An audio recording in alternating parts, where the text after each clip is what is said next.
सुप्रभात, नमस्कार दोस्तों। एक बार फिर आपका अपना प्रिय डॉक्टर आदि कश्यप मुंबई से मानुस और आपके लिए लेकर आया आपका मनपसंद programme positive karma. Episode number है 1219।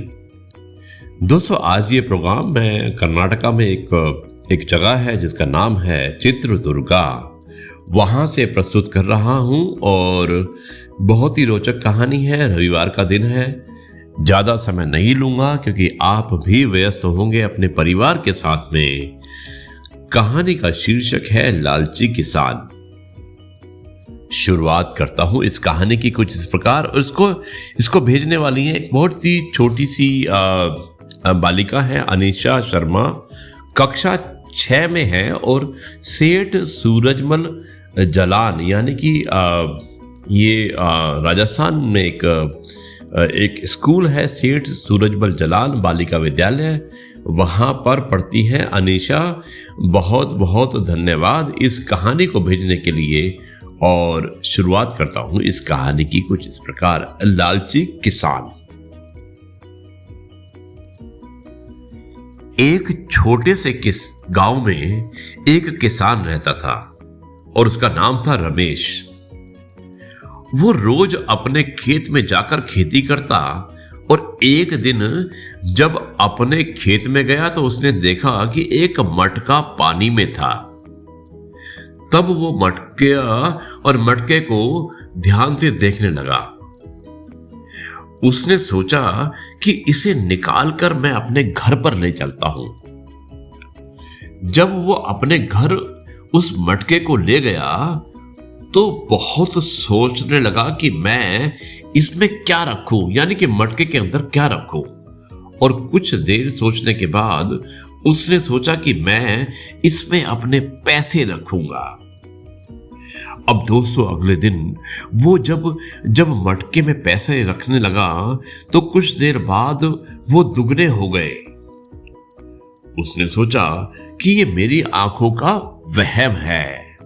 और अगले दिन उसने फिर से देखा कि मटके में पैसे दुगने हो गए हैं। तो उसने सोचा कि मैं इसमें से पैसा निकालकर उसमें खाना डाल देता हूं, यानी कि जो खाते हैं हम लोग उसे डाल देता हूं। और फिर वो कुछ देर के बाद में दुगना हो गया, यानी कि खाना भी दुगना हो गया। और उसने कुछ देर तक सोचा कि मेरी आंखों का वहम है या नहीं। तब वो कुछ देर सोचने के बाद उसने सोचा कि ये आंखों का वहम नहीं है। तो उसने सोचा कि मैं अब अमीर बन जाऊंगा और इसमें बहुत कुछ डालकर दुगना कर लूंगा।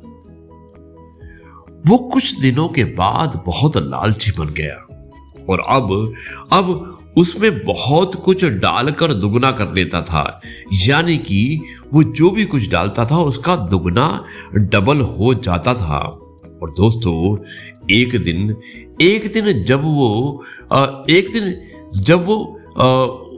दिन जब वो सो रहा था तब वो अपने सपने में देखता है कि वो मटका टूट चुका है और वो फिर से गरीब बन गया। अगले दिन जब वो अपने पैसे मटके में डालता है तो वो दुगने नहीं होते हैं, मगर उसमें से उसे एक चिट्ठी मिलती है और जिसमें लिखा होता है कि तुमने मुझे बहुत लालच के काम में इस्तेमाल किया और अब तुम फिर से एक छोटे से किसान बनकर रह जाओगे। और वो ये बात सुनकर बहुत दुखी हो जाता है और सोचता है कि हमें कभी भी लालच नहीं करना चाहिए। और वो फिर से एक छोटा सा किसान बन जाता है और वो फिर किसान की जिंदगी जीने लगता है। दोस्तों, इस कहानी से हमें यही शीर्षक मिलता है और यही लेसन मिलता है, सबक मिलता है कि लालच बुरी बला है। जो हमारे पास है हमें संतुष्ट रहना चाहिए, और अगर कोई भी ईश्वरीय शक्ति हमें कुछ देती है तो उसका सदुपयोग करना चाहिए, ना कि दुरुपयोग। धन्यवाद अनीशा, बहुत छोटी हैं आप, छठी कक्षा में पढ़ती हैं, लेकिन बहुत ही अच्छी कहानी आपने लिख के भेजी है। आप धन्यवाद की पात्र हैं। और दोस्तों, मैं इस कहानी को यहीं पर समाप्त करता हूं और कल आपसे एक बार फिर मुलाकात करूंगा कुछ नई बातों के साथ। तब तक के लिए कहता हूं जय गुरु जी, शुक्राना गुरु जी।